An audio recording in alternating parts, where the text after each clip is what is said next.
गर्मी में गांव की बिना बिजली की रात। अजी सब सो भी जाइए। और कितना टाइम लगाएंगे आप? मुझे बहुत नींद आ रही है। अरे भाग्यवान, इस लैपटॉप ने मेरा दिमाग गर्म किया हुआ है। इतना स्लो चलता है और ऊपर से अब तो इसकी बैटरी भी ठप हो चुकी है। जब तक चार्जिंग पर न लगाओ तब तक चलता ही नहीं है, और चार्जिंग पर लगाकर काम करने से तो तुम्हें पता ही है लैपटॉप कैसे काम करता है। बड़ा स्लो काम कर रहा है, इसलिए टाइम लग रहा है। बस 10 मिनट और रुको। बस अब तो पता नहीं 10 मिनट कब होगी। मैं तो जा रही हूँ सोने। रोहन अपने रूम के स्टडी टेबल पर लैपटॉप में काम कर रहा था और पायल जैसे ही पीछे मुड़कर बिस्तर पर सोने के लिए जाती है तभी लाइट चली जाती है। रोहन का लैपटॉप बंद हो जाता है।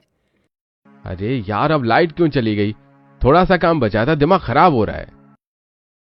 मैं भी अच्छा खासा सोने जा रही थी और अब भी लाइट चली गई। आजकल रोज रात को लाइट जा रही है, पता नहीं क्या हो गया है। बाकी घरों में भी यही हाल था। इतनी गर्मी में हर रोज रात को लाइट पता नहीं क्यों भागने को लगी रहती है। अरे सच कहा, हमारे घर में तो इन्वर्टर भी नहीं है। लाइट चली जाती है तो वाईफाई का कनेक्शन भी चला जाता है। अब मैं रील कैसे देखूंगी? रील छोड़ो, यहाँ पर गर्मी के मारे हालत बहुत खराब हो रही है। वहीं पास के एक और घर में, हमारे घर में इन्वर्टर तो है लेकिन पंखा नहीं चला सकते। क्या फायदा, बस एक लाइट जल रही है। अरे हमारे इन्वर्टर की बैटरी पिछले 7 साल से चल रही है और अब ये भी खराब हो चुकी है, ज्यादा लोड ही नहीं ले सकती। तो अब हम क्या कर सकते हैं? बस बैठकर लाइट में एक दूसरे का मुंह देखें। इससे अच्छा है कि बाहर जाकर थोड़ा सा टहल लेते हैं, कम से कम थोड़ा अच्छा लगेगा। गांव के अधिकतर लोग अपने घरों से बाहर आ जाते हैं क्योंकि सबके घरों की लाइट चली गई थी और बहुत से घरों में इन्वर्टर भी नहीं था। अरे सरला, तुम्हारा इन्वर्टर होने का क्या ही फायदा जब वो गर्मी में काम ही नहीं आता। लाइट जलाकर भी क्या करना है, इतना तो लालटेन में रोशनी आ जाती है। सच कह रही हो, इस इन्वर्टर को उठाकर फेंकने का मन करता है। काम का न धम का, दुश्मन अनाज का। अरे बेचारी, इन्वर्टर में कौन सा अनाज सा खा लिया तुम्हारा? अभी सरला आग बबूला हो रही है। बस बस, इतना गुस्सा ठीक नहीं, पहले ही इतनी गर्मी है। लेकिन आजकल रात को लाइट क्यों जाने लगी है? दूसरी तरफ बहुओं की मंडली होती है। कहीं खेतों में आग लगने का डर तो नहीं, इसलिए तो ऐसा नहीं हो रहा। नहीं, अब तो फसल की कटाई का समय चल रहा है। अगर फसल में आग लगने के डर से लाइट को भगाना होता तो पिछले महीने भी जरूर इस तरह होता। ये कारण तो नहीं हो सकता। मुझे इतनी अच्छी नींद आ रही थी, इस लाइट जाने की वजह से सब उड़ गई। अब रात के समय हम यहाँ पर टहल कर क्या करेंगे? इससे अच्छा है कि आंगन में ही जाकर सो जाते हैं। हाँ, हम भी छत पर बिस्तर लगाएंगे। गांव के बिना बिजली की रात बड़ी अलग होती है, सबका दिमाग खराब हो जाता है। थोड़ी देर बाद बाहर टहलने के बाद सब वापस अपने घरों में चले जाते हैं और छत पर बिस्तर लगाने लगते हैं। कुछ घरों के लोग छत पर बिस्तर लगाकर सो रहे थे तो कुछ आंगन में बिस्तर लगाकर सो रहे थे। पूरी रात गांव में बिजली नहीं आती और सुबह तकरीबन 3 बजे लाइट आती है। सुबह फिर से सब जल्दी उठकर अपना अपना काम करने लग जाते हैं। हाँ भाई, मैं भैंस को नदी में नहलाने जा रहा हूँ। आता हुआ इस बारे में सबसे बात कर लूंगा। हाँ, जरूर कर लेना। हर रोज रात को लाइट जाने से बड़ी मुसीबत हो जाती है। हरिया भैंसों को ले जाता है और उसके बाद वो अपनी नदी में उन्हें नहलाता है। नदी पर गांव के कुछ बच्चे और आदमी नहाने आए थे और कुछ लोग अपनी भैंसों को वहां पर नहला रहे थे। अरे हरिया भाई, क्या बात है? तुम तो आज गांव में बहुत दिनों बाद दिखे हो। अरे कुछ नहीं भाई, बस मुझे अब वर्क फ्रॉम होम मिल गया है। अरे ये तो बड़ी अच्छी बात हुई। मुझे भी वर्क फ्रॉम होम मिला था, लेकिन मैंने तो वर्क फ्रॉम होम को मना कर दिया। क्यों भाई, तुमने ऐसा क्यों किया? अरे भाई, मेरा लैपटॉप एकदम ख़राब हो रखा है और चार्जिंग पर लगाने के साथ ही चलता है। उसकी बैटरी भी बोल गई, ऊपर से रात को बिजली चली जाती है और शाम को भी बिजली आती नहीं। आजकल तो सच में इस बिजली की वजह से कितनी परेशानी होती है। अरे अच्छा, ऐसी बात है। अरे आज मैं भी अपनी पत्नी से इस बारे में ही बात कर रहा था, तब मेरी पत्नी ने आइडिया दिया कि सुरेश भाई के पास चले जाओ, उनके घर पर हम अपने लैपटॉप की बैटरी चार्ज कर सकते हैं।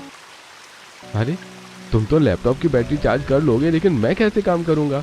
मेरे लैपटॉप की बैटरी खराब है, जब तक चार्जिंग पर लगेगा तभी तक चलेगा। अरे भाई, क्या तुम्हें पता नहीं है कि सुरेश भाई कितने अच्छे हैं? तुम्हें ज़्यादा से ज़्यादा रात के 10 बजे तक ही तो काम करना है। अगर तुम शाम को जल्दी काम करने बैठोगे तो तुम्हारा काम 8 बजे तक हो ही जाएगा। अरे तुमने तो कमाल कर दिया, बड़ा ज़बरदस्त आइडिया दिया है। चलो ठीक है, हम आज ही शाम को उनके घर चलेंगे। सुबह तो सभी के घरों में लाइट आ जाती है। हर कोई सुबह अपना सबमर्सिबल का पानी भर लेता है और अपने घरों के बाकी काम भी निपटा देता है। जल्दी जल्दी कपड़े को प्रेस कर लेती हूँ, 11 बजने वाले हैं और 11 बजे ही तो फिर से लाइट चली जाएगी। वहीं दूसरी तरफ सुनीता के घर में, अरे ओ सुनीता बहू, इधर आ तो जरा। सीमा बाहर आंगन में गर्मी में काम करके पसीने से लथपथ होकर आती है। हाँ माँ जी, कहिए क्या हुआ? अरे होना क्या था, तुझे बोला था ना सब्जी कम बनाया कर। अब देख फ्रिज में सब्जी रखी हुई है। आजकल बिजली रात क्या दिन में भी जा रही है, तुझे थोड़ा दिमाग से काम लेना चाहिए था। ये बात सुनकर सीमा को भी गुस्सा आ जाता है। अब माँ जी, मुझे किसी पागल गाय ने सींग तो नहीं मारा है, मैं भी बिना वजह ही इतनी सारी सब्जी बनाकर रखूंगी। मुझे भी कोई शौक नहीं है कुछ खराब करने का। आपने ही कहा था कि सुबह मेहमान आने वाले हैं इसलिए ज्यादा बन गई है। अरे उन मेहमानों को तो क्या ही कहना, नाच पीटे कहेंगे, सुबह कहते हैं आएंगे और उसके बाद कहते हैं नहीं आएंगे। अब हम क्या करें, इतनी गर्मी में इतनी सारी सब्जी तो खराब हो गई है। माँ जी, अब हम कुछ नहीं कर सकते, अब जो होना था वो हो गया है। देखते हैं आज बिजली कितनी देर के लिए जाएगी। शांति के घर में, अरे बहू, तुझे वॉशिंग मशीन सुबह लगानी चाहिए थी, अब तो बिजली जाने वाली है, हाथों से ही कपड़े धो ले। कोई बात नहीं माँ जी, अब बिजली जाएगी तो देखी जाएगी, लेकिन तब तक कम से कम कुछ कपड़े ही धो लूं। पायल ने कपड़े धोने के लिए अभी वॉशिंग मशीन ही लगाई थी, लेकिन इतना कहते ही बिजली चली गई और ये देखकर पायल गुस्से में कहती है, सत्यानाश हो गया, काम खराब, नाश हो इस बिजली का, नाश पिटी कहीं की। अरे जब गांव में बिजली ही नहीं रहनी तो वॉशिंग मशीन लाने का क्या ही फायदा। मैंने कहा था इससे अच्छा तो इन्वर्टर ही ले आते। अब गुस्सा करके कुछ नहीं होगा, आगे से जरा समय पर ही लगाया कर, अब तो गर्मी में परेशान होना पड़ेगा। समझ नहीं आ रहा कि दिन में तो इतनी बिजली जाती है लेकिन अब रात को भी जा रही है। वहीं दूसरी तरफ एक आदमी, अरे सर, आप चिंता मत कीजिए, दिन में भी बिजली भगा दी थी, लेकिन हम रात को खास ध्यान रखेंगे कि 2 बार तो बिजली जानी ही चाहिए। आखिर ये आदमी कौन है और ये पूरे गांव की बिजली भगाने में कैसे सक्षम है और इससे इस आदमी का क्या फायदा होने वाला है? तो चलिए आगे चलकर पता करते हैं। बिजली जाने की वजह से हर कोई गांव में परेशान हो रहा था। शाम को जब हरिया और रोहन सुरेश के घर जाते हैं, अरे आओ भाई, कैसे आना हुआ? अरे काका, आपको तो पता ही है आजकल बिजली बहुत ज्यादा जा रही है और मेरा और रोहन का तो वर्क फ्रॉम होम हो गया है। कई बार अचानक से लाइट चली जाती है तो हम काम नहीं कर पाते। हाँ, तो क्या परेशानी है? मैं हूं ना, मेरे रहते गांव वालों को कभी कोई परेशानी नहीं हो सकती। तुम्हें जब भी कोई काम हो तुम यहाँ आकर कर सकते हो। तुम्हें अपना लैपटॉप चार्ज करना है तो तुम यहाँ पर रख सकते हो, कोई परेशानी और चिंता वाली बात नहीं है। अरे सच में काका, आप सबसे अच्छे हो, आप जितना अच्छा कोई नहीं है। इस तरह सुरेश की मदद से रोहन और हरिया का काम आसान हो जाता है। आज रात को जब सभी गांव वाले सोने की तैयारी करते हैं तो किसी किसी घर में तो सब 9 बजे ही सो जाते हैं। आप सब इतनी जल्दी क्यों सो रहे हैं? अरे बहू, तुझे पता नहीं है क्या कि रात को 11 बजे के बाद बिजली चली जाएगी। कम से कम तब तक 2 घंटे की नींद ही पूरी कर ले, फिर तो नींद खराब होनी ही है। हाँ माँ, वैसे आपने बिल्कुल सही कहा। तब तक 2 घंटे की नींद पूरी हो जाएगी और फिर सुबह बिजली आती है तो सुबह फिर हम 3-4 घंटे सो जाएंगे। तो इस तरह नींद तो पूरी हो जाएगी। कम से कम पिछले कई दिनों से बिजली की वजह से नींद भी पूरी नहीं होती और काम पर दिक्कत होती है। इस तरह सब सो जाते हैं, लेकिन कुछ घरों में तो 9 बजे काम भी खत्म नहीं होता। और कितनी देर लगेगी आपको काम करने में? अभी तो भाग्यवान, थोड़ा और समय लगेगा।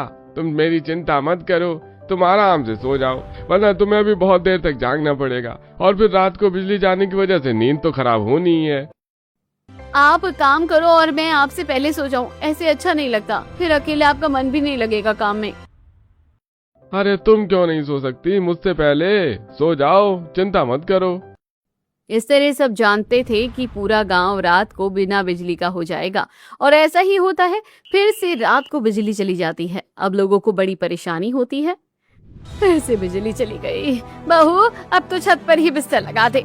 जी माँ जी, मोनू भी बिजली जाने से परेशान हो रहा है। देखो तो इसे भी कितने पसीने आ रहे हैं। वहीं दूसरे घर में, अरे बहू, तेरे पैरों में मेहंदी लगी है क्या?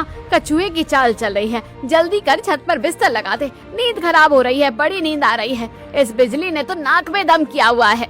अरे भाई चलो भाग्यवान, जब तक हम छत पर चलते हैं, बहू अभी बिस्तर लगा देगी। इतना कहकर शीला और महेश वहाँ से चले जाते हैं, लेकिन ये सब देखकर नेहा को बड़ा गुस्सा आता है। बिजली ने तो किया ही है, लेकिन आप लोगों ने मेरी नाक में दम कर रखा है। बस हमेशा हुक्म देकर चले जाते हैं। अरे कोई मदद तो करता ही नहीं। मेरी भी तो नींद खराब हुई है, मैं भी तो परेशान हो रही हूँ। लेकिन नहीं, बिस्तर लगाने का काम तो सिर्फ मेरा अकेले का है। अभी ऊपर छत पर जाकर बिस्तर लगाना है और 4-5 चक्कर लग जाएंगे मेरे सबका बिस्तर लगाने में। अरे बिजली क्यों रात को चली जाती है, तरस नहीं आता क्या तुझे मेरे ऊपर? इस तरह सभी फिर से रात को आंगन और छतों पर अपने अपने बिस्तर लगा लेते हैं और बिजली जाने की वजह से लोगों को बहुत ज्यादा परेशानी हो रही थी। सुरेश के घर में तो इन्वर्टर था। गांव वाले भी बहुत परेशान रहते हैं बिजली जाने की वजह से। बिजली जाने की वजह से खेतों की फसलों की कटाई भी नहीं हो पा रही है और गांव वालों के बहुत से जरूरी काम भी रुक जाते हैं। अगर सेठ चाहे तो हम गांव वालों की मदद कर सकता है, लेकिन ये ऐसा करेगा नहीं। एक नंबर का खड़ूस आदमी है। कोई बात नहीं, हम गांव वालों को इस तरह बिजली जाने की वजह से मुसीबत में नहीं देख सकते। हमें कुछ भी करके उनकी मदद करनी चाहिए। आपने बिल्कुल सही कहा, मुझे भी बहुत बुरा लगता है। हमसे जो हो सकेगा हम उनकी मदद करेंगे ही। वहीं सेठ के घर में अरे भाई, रोज रोज को बिजली भाग जाती है, लेकिन मुझे क्या, मेरे पास तो इन्वर्टर और जनरेटर दोनों हैं। इस तरह सभी गांव के लोग बिना बिजली के रह रहे थे। यूं ही दिन गुजर रहे थे और अब दिन में भी बिजली जाने की वजह से सब लोग बहुत परेशान थे। तब मोना रिया के पास आती है। चल यार, थोड़ी देर ठंडे पानी में नहा कर आते हैं, वरना ऐसे तो हमारी जान ही निकल जाएगी। हाँ यार, मैं भी गर्मी से बहुत परेशान हो रही हूँ। चल नदी में जाकर नहा कर आएंगे थोड़ी देर। रिया मोना के साथ चली जाती है और उसे जाता देखकर पायल मुंह बनाकर कहती है, हाँ, हम यहाँ गर्मी में पूरा दिन घर का काम करके परेशान होते रहते हैं। एक तो इन्हें कोई काम नहीं करना होता है और फिर भी इतना परेशान रहती है, हद है। रिया और मोना दोनों नदी में नहाकर बहुत एंजॉय करती हैं। अब मजा आ रहा है। अब जाकर दिल को तसल्ली मिली है। वहीं लाइट न आने के कारण गांव के कुछ लोगों का काम बहुत खराब होता जा रहा था। अरे भाई, फसलों की कटाई करने का समय हो गया है और अब तक हम फसलों की कटाई नहीं कर पाए।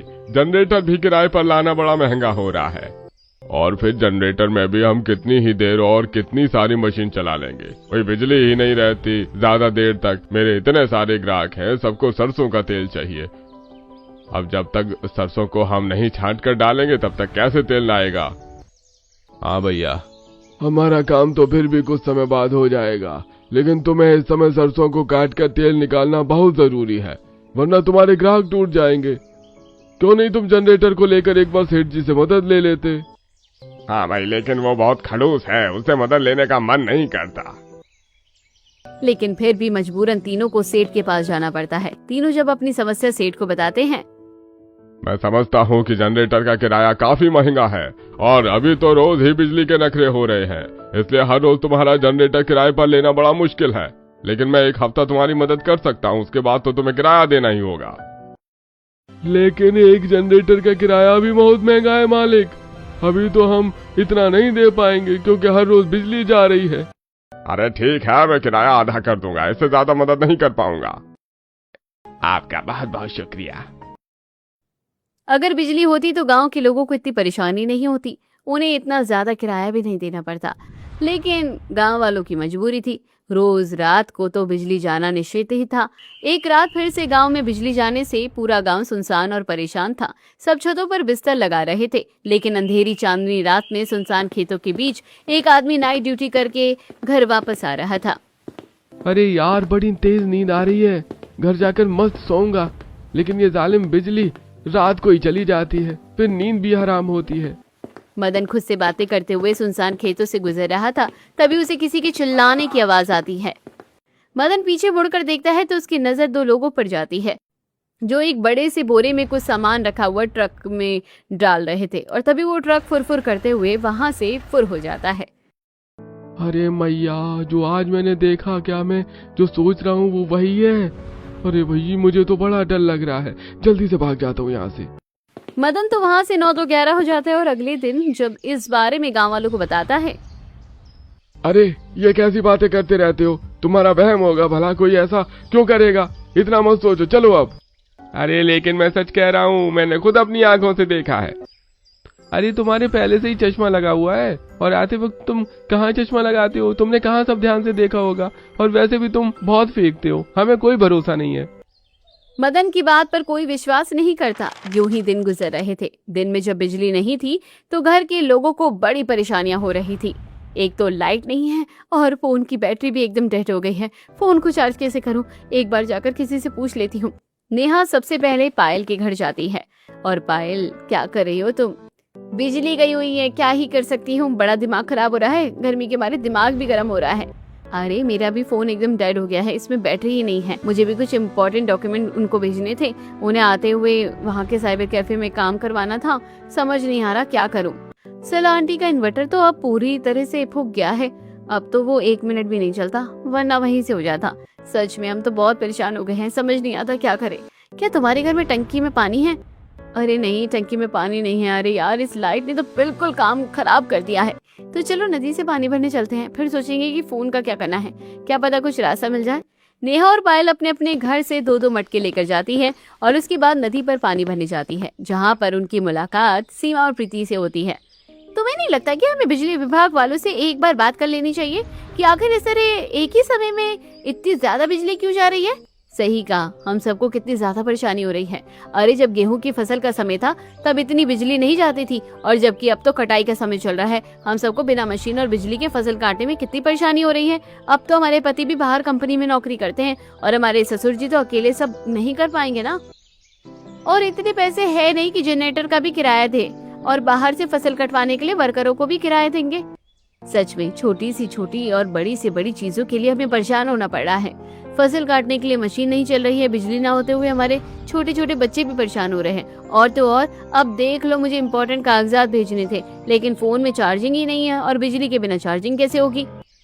एक रास्ता है, सुरेश भाई के घर चली जाओ। उन्होंने मेरे पति और पायल के पति को लैपटॉप चार्ज करने के लिए हाँ कर दी थी, तो फोन तो चार्ज करने ही देंगे। हाँ, उनके बारे में तो मैं बिल्कुल ही भूल गई थी। मैं अपना पावर बैंक भी चार्ज कर लूंगी, तो हमें बार बार उनके घर भी नहीं जाना होगा और पावर बैंक से हम लोग काम भी चला सकते हैं। अब नेहा सुरेश के घर जाती है, जहाँ पर संगीता थी। माफ करना आपको परेशान कर दिया, लेकिन बहुत जरूरी काम था इसलिए आना पड़ा। कोई बात नहीं, आपको जो भी हमसे मदद की जरूरत है आप कह सकते हैं, हिचकने की कोई जरूरत नहीं है। वहीं दूसरी तरफ एक परिवार में, अरे तुझे पता भी है सोलर पैनल कितना महंगा है, हम सोलर पैनल नहीं लगवा सकते। अब सोलर पैनल नहीं लगवाएंगे तो इसके अलावा और क्या कर सकते हैं? भाई बिजली तो रहती नहीं है, फिर भला कैसे काम चलेगा? इस तरह सब परेशान थे। सुरेश आज शाम को मंदिर में भंडारा करवाता है और सभी गरीब लोगों को वो भंडारा खिलाता है और साथ में उन्हें फ्री में कुछ कपड़े भी देता है। अरे भगवान आपका भला करे, आप कितने अच्छे आदमी हैं, सभी गांव वालों की कितनी मदद करते हैं। आपका बहुत बहुत शुक्रिया। एक रात तो गांव में 8 बजे ही बिजली चली जाती है। गर्मी में गांव वाले बिना बिजली की रात बिताते हैं। 8 बजे सभी खाना खाकर बाहर टहल रहे थे। पता नहीं क्या हो रहा है, बिजली क्यों जा रही है। सही कहा, हमारी रातों की नींद हराम कर रखी है इस बिजली ने। रात को चैन से सोने नहीं देती और दिन में चैन से काम करने नहीं देती। अब इन्होंने भी बिजली के लिए जनरेटर और इन्वर्टर का इंतजाम किया है। फसलों की कटाई भी नहीं हो पा रही है। पता नहीं इस बिजली की वजह से हमें और कितनी मुसीबतों का सामना करना पड़ेगा। हम आज दिन में बात कर रहे थे कि क्यों ना हम सब बिजली विभाग वालों के पास चले, वरना ऐसे तो हम परेशान ही होते रहेंगे। हाँ, तुम बिल्कुल सही कह रही हो, हमें जाना चाहिए। मेरी भी दिन की बहुत सारी सब्जी खराब हो गई बिजली जाने की वजह से। वो तो शुक्र है सुरेश भाई का कि उन्होंने बिजली जाने के बाद हम सबकी बहुत मदद कर दी, वरना तो पता नहीं क्या हो जाता। हाँ बस बहुत हो गया, गर्मी में गांव में बिना बिजली की रात बिताना बहुत मुश्किल हो रहा है।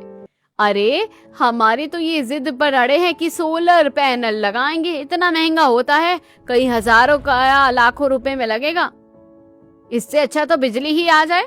बिजली से परेशान होने पर सेठ ने तो अपने घर में सोलर पैनल भी लगवा लिया था। तब गांव वाले सेठ के घर पर सोलर पैनल देखकर हैरान होते हैं।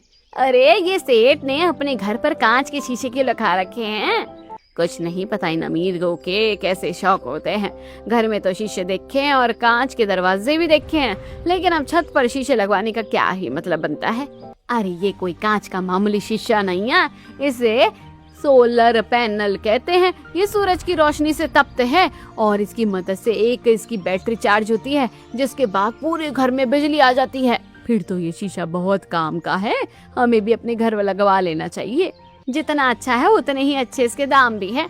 कल ही हमारे घर में इस बात को लेकर लड़ाई हो रही थी। अरे हजारों या लाखों का आता है, इतना सारा पैसा इसको लगाने में देंगे तो जिंदगी में और क्या करेंगे फिर। बाप रे, अगर ऐसा है तो फिर तो मुझे इतने पैसे खर्च नहीं करवाने, हम तो ऐसे ही ठीक है। वहीं दूसरी तरफ गांव के सभी लोग इकट्ठा होकर बिजली की कंप्लेंट करने के लिए दफ्तर जाते हैं। देखिए, इसमें हम कुछ नहीं कर सकते, हर तरफ ऐसा ही हो रहा है, बिजली तो काटनी ही पड़ेगी। अब हम हर समय बिजली तो नहीं दे सकते। देखिए सर, पहले दिन में बिजली जाती थी, लेकिन रात में 6 घंटे तो बिजली रहती थी। कभी कभी ही थोड़ी देर के लिए बिजली जाती थी, लेकिन अब तो पूरी रात बिजली जाती है, और साथ में दिन में भी अब बहुत ज्यादा बिजली जाने लगी। हमारे गांव में बिजली की सुविधा है, लेकिन उसके बाद भी हमें बिजली नहीं मिल रही है, तो ये तो बहुत गलत बात है। अरे देखिए, लेकिन हम इसमें कुछ नहीं कर सकते। आगे से जो ऑर्डर आते हैं हमें वही करना पड़ता है। ठीक है, अगर आप कुछ नहीं कर सकते, हम आगे से जो ऑर्डर आ रहे हैं वहीं पर कंप्लेन करेंगे। कंप्लेन करने के बाद शायद सब ठीक हो सकता है। इतना कहकर गांव वाले वहां से चले जाते हैं और रजत डरते हुए किसी को कॉल करता है। बहुत बड़ी गड़बड़ हो गई सर। गांव वाले इस बार बिजली की कंप्लेन करने को लेकर बहुत ज्यादा सीरियस है। अब हम क्या करें? अगर सच में कंप्लेन हो गई तो मामला गड़बड़ हो जाएगा। रजत को एक आदमी फोन पर कुछ बताता है, जिसे सुनने के बाद रजत मुस्कुरा कर कहता है, ये तो बहुत अच्छा आइडिया है, इससे हमारी सारी प्रॉब्लम सॉल्व हो जाएगी। एक तरफ गांव वाले इकट्ठा होकर सुरेश के पास जाते हैं। अरे आप लोगों ने कंप्लेन करके बहुत अच्छा किया, और हमें कंप्लेन तो करनी ही चाहिए भाई, वरना बिना कंप्लेन किए तो वरना गर्मी में गाँव में बिना बिजली की रातें बीतती जाएंगी और हम कुछ नहीं कर पाएंगे। आपने सही कहा काका, इसलिए आज हम वहां पर गए थे, और अब हम ऑफिशियली कंप्लेन भी दर्ज कर देंगे, और इस बार हम हार नहीं मानेंगे। अरे सुरेश भाई, एक काम और था मुझे तुमसे। क्या तुम थोड़ी देर के लिए मुझे अपना जनरेटर दे सकते हो? हमारी फसल की कटाई अगर समय पर नहीं हो पाएगी तो हमें बहुत बड़ा नुकसान हो जाएगा। अरे हाँ हाँ बिल्कुल, आप लोगों को मुझसे कुछ भी पूछने की जरूरत नहीं है। आपको जो भी चाहिए आप ले जा सकते हैं। अरे भाई, हम उस खड़ूस सेठ को आधा किराया दे रहे हैं। इससे अच्छा है कि थोड़ा बहुत जितना हमसे बन पाएगा उतना किराया हम आपको दे देंगे। आप कितने अच्छे हैं, सबके बारे में कितना सोचते हैं। अरे नहीं नहीं, मुझे कोई किराया नहीं चाहिए, बस आप लोगों की मदद होती रहे वही हमारे लिए बहुत है। अरे नहीं नहीं, ज्यादा ना सही, लेकिन हम थोड़ा बहुत किराया तो जरूर देंगे, जैसा आपको ठीक लगे। वहीं दूसरी तरफ खड़ूस सेठ, अरे गांव वाले कितने मतलबी हैं भाई, अब सुरेश का जनरेटर इस्तेमाल कर रहे हैं। उसके पास तो इतने जनरेटर भी नहीं है, फिर भी मैंने सभी को आधा किराए में दिया और 1 हफ्ता फ्री में इस्तेमाल करने दिया। अरे किसी को कोई एहसान ही नहीं है। सच में भलाई का जमाना नहीं रहा। इन्हें तो मैं बाद में बताऊंगा। अब रात को फिर से सभी लोग सोने चले जाते हैं, और जब 9 बजे रात को सब सो रहे थे तो घरों में बिजली थी, लेकिन अचानक से तेज धमाका होता है और एकदम से ब्लास्ट हो जाता है। इतनी रात को इतना तेज धमाका सुनकर सभी अपने अपने घरों से बाहर आते हैं। अरे इतना बड़ा धमाका किस चीज का हुआ? यहाँ तो ट्रांसफार्मर में ब्लास्ट हो गया है, पूरा खंभा बर्बाद हो गया है। अब हम क्या करेंगे? ऐसे तो गांव में बहुत समय तक लाइट नहीं आएगी, सारा मामला ही बिगड़ जाएगा। मेरे घर पर भी बिजली नहीं आएगी तो हम इन्वर्टर और जनरेटर को चार्ज कैसे कर पाएंगे? कुछ समझ में नहीं आ रहा है, अब हम क्या करेंगे? बहुत बड़ा धमाका होने की वजह से गांव के सभी लोग बहुत परेशान हो जाते हैं। घर पर जब अपनी छतों पर सब जाकर बिस्तर लगाते हैं तो सब अपनी अपनी छत पर से एक दूसरे से बात करते हैं। अभी तक रात को बिजली नहीं आती है और गांव में बिना बिजली की रात बिताना कितना मुश्किल होता है, और कम से कम थोड़ी देर के लिए ही सही पर बिजली तो आती थी, लेकिन अब ट्रांसफार्मर में आग लग गई है तो अब देखो कब तक ही बिजली आएगी। गर्मी में गांव की बिना बिजली की रात होना तो एक आम बात हो गई थी, लेकिन अब तो गांव में बिना बिजली के दिन भी गुजरने लगेंगे क्या? अब देखना फिर से मेरे पति कितना ज्यादा खर्चा करने के लिए बोलेंगे, फिर से वही घर में सोलर पैनल को लेकर लड़ाई झगड़े होंगे। इतनी मुश्किल से 2 पैसे जोड़े हुए थे, कहीं सब कुछ सोलर पैनल में न चले जाए। भगवान सब जल्दी से इस बिजली का कुछ इंतजाम कर दो और सब ठीक कर दो। इस तरह से रात को सब अपनी छत पर डिस्कस कर रहे थे और बिजली जाने की वजह से सब बहुत परेशान हो रहे थे। वहीं दूसरी तरफ सुरेश और संगीता भी परेशान हो रहे थे। अब हम क्या करेंगे? पूरे गांव में हमारे पास बिजली होती थी तो इस वजह से इन्वर्टर और जनरेटर चार्ज होकर हम गांव वालों की मदद करते थे। अब तो ट्रांसफार्मर ही जल गया, अब तो बिजली काफी लंबे समय तक जाने वाली है। मैं सोच रहा हूँ कि जिस प्रकार सेठ ने सोलर पैनल लगवाया है, मैं भी ऐसे ही सोलर पैनल लगवा लेता हूँ। हमारा भी फायदा हो जाएगा और फिर गांव वालों को भी ज्यादा परेशानी नहीं होगी। हाँ, उसमें तो बहुत ज्यादा खर्चा होने वाला है। इस तरह सुरेश भी अपने घर पर सोलर पैनल लगवा लेता है और सभी गांव वाले देखकर हैरान हो जाते हैं। इसके बाद गांव वालों के लिए परेशानी हल हो जाती है, लेकिन गांव वालों ने बिजली के लिए भी कंप्लेन कर दी थी और वहां पर जब ट्रांसफार्मर के खंभों को चेक किया जाता है, अब तो हमें लगभग सारे ही ट्रांसफार्मर बदलने पड़ेंगे। और काफी सारी तारों को भी बदलना पड़ेगा। इस सारी प्रक्रिया में 2-3 महीने लग जाएंगे। क्या कहा? इतना समय लग जाएगा? लेकिन इतने समय में तो हमें बहुत ज्यादा नुकसान हो जाएगा। अरे वही देखिए, लेकिन हम इसके अलावा और कुछ नहीं कर सकते। और पता नहीं ये सब कैसे हुआ है, किसी की गलती है जिसकी वजह से ये सब हुआ है, क्योंकि प्राकृतिक रूप से या अपने आप तो ऐसा कुछ नहीं हो सकता। ये बात सुनकर सभी गांव वाले हैरान हो गए थे। लेकिन एक दिन फिर से जब मदन रात को वापस आ रहा था तो वो फिर से देखता है कि कुछ आदमी ट्रक में कुछ सामान लेकर जा रहे थे। मदन ये सब देखता है और गांव वालों को बताता है, और अब धीरे धीरे ये बात पूरे गांव में फैल जाती है। आखिर ऐसा क्या चल रहा है? तुम्हें लगता है कि मदन झूठ बोलेगा? अरे हाँ, वो ऊंची ऊंची बातें करता तो है, लेकिन इतना झूठ तो नहीं बोल सकता। वो बहुत डरा हुआ भी है, 2 दिन से काम पर भी नहीं जा रहा है। सही कहूँ तो एक बार सुबह खेत में मैं काम करने जा रहा था, तब मैंने भी किसी की आवाज सुनी थी। वही महिला मंडल में भी यही बातें चल रही थी। पता नहीं रे मदन ने क्या देख लिया ऐसा। पता नहीं, बेचारा बहुत डरा हुआ है। हम सभी को इसकी तह तक जाना चाहिए। मदन और गांव के कुछ और लोगों ने ये सब होते हुए देखा था। अगली दिन की रात को जब फिर से ट्रक से सामान लोड करके जा रहा था तो सभी गांव वाले वहां पर आ जाते हैं और उन्होंने ट्रक के चारों तरफ उनको घेर लिया था और उसके अंदर जो आदमी थे उन्हें भी पकड़ लिया था। तब गांव के कुछ आदमी ट्रक की जांच करते हैं तो उन्हें पता चलता है कि इसके अंदर सारा इल्लीगल सामान था। अरे बाप रे, यानी हम सब का अंदाजा बिल्कुल सही था। रात के अंधेरे में यहाँ पर काले काम हो रहे हैं।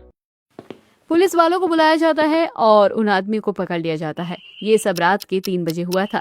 जब रात में ये बात होती है तो हर कोई हैरान था कि इसके पीछे कौन है। ये काम तो किसी अमीर आदमी का ही हो सकता है, क्योंकि कोई गरीब आदमी ऐसा कुछ नहीं कर सकता। हमारे गांव में अमीर कौन है? सिर्फ अमीर तो सेठ ही है, वो बहुत खड़ूस भी है। मुझे तो पक्का लगता है कि उसी का काम होगा। मुझे भी लगता है कि उसी का काम होगा।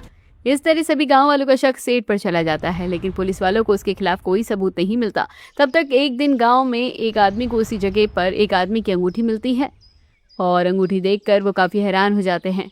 उसके बेसिस पर पुलिस वाले आगे की इन्वेस्टिगेशन बढ़ाते हैं और एक सुबह 8 बजे पुलिस वाले गांव में आते हैं और सुरेश उस समय मंदिर जा रहा था। हमें आपसे कुछ बात करनी है। जी कहिए। पुलिस वाले गांव में लोगों के सामने सुरेश को पकड़ कर ले जा रहे थे। आप मुझे कहाँ लेकर जा रहे हैं? आप मेरे साथ ऐसा नहीं कर सकते। अरे हम तो बहुत कुछ कर सकते हैं और बहुत कुछ करने भी वाले हैं। बाद में सभी गांव वालों को पता चलता है कि इन सब चीजों के पीछे सुरेश था और गांव वाले इकट्ठा हो रखे थे और इस बारे में बात कर रहे थे। पता है सुरेश काका, बिजली विभाग वाले एक आदमी रजत से मिले हुए थे और वो जानबूझकर रात को बिजली भगाता था। तो रात के अंधेरे में सुरेश काका 2 नंबर का काम करते थे और जितना भी इल्लीगल सामान था वो गांव से बाहर सप्लाई करवाते थे। अरे इसीलिए कहते हैं ऐसे कलयुग के जमाने में किसी का कुछ नहीं पता कि कौन कैसा है और कौन कैसा नहीं। सबसे भला आदमी लगता था और रोज मंदिर जाता था, भंडारा करवाता था। वो सब लोगों की बहुत मदद करता था। मैंने सुना है कि पुलिस अगर उस दिन नहीं आती तो वो रात को यहाँ से फरार होने के बारे में सोच रहा था। इस तरह गांव में ये गुत्थी सुलझ जाती है और गर्मी में गांव की बिना बिजली की रातें जो गांव वाले ने मुश्किलों से काटी थी, अब उसका भी हल निकल जाता है। गांव वालों की कंप्लेंट पर अब वहां पर बिजली विभाग वाले आते हैं और सब पता चलने पर वो जल्द से जल्द बिजली के खंभों को ठीक करते हैं। कुछ समय बाद अब गाँव में बिजली पहले की तरह ठीक से रहने लगी थी। एक रात सभी बाहर खाना खाने के बाद टहल रहे थे। सेठ कितना ही खड़ूस क्यों ना हो, लेकिन दिल का बुरा नहीं है। इसे कहते हैं आजकल किसी का स्वभाव के बारे में कुछ नहीं कह सकते। जो जुबान से मीठा लगता है असल में वही बहुत खतरनाक होता है। वही तो, कैसे चिकनी चुपड़ी बातें करता था सुरेश। तुम्हें पता है उसकी पत्नी ने उसे तलाक दे दिया है। उसे भी इन सब चीजों के बारे में कुछ नहीं पता था। बस वो बेचारी सच में बहुत अच्छी थी। इस तरह गाँव में अभी बिजली की समस्या तो दूर हो जाती है और अब गाँव वाले थोड़ा सुकून से रहने लगते हैं।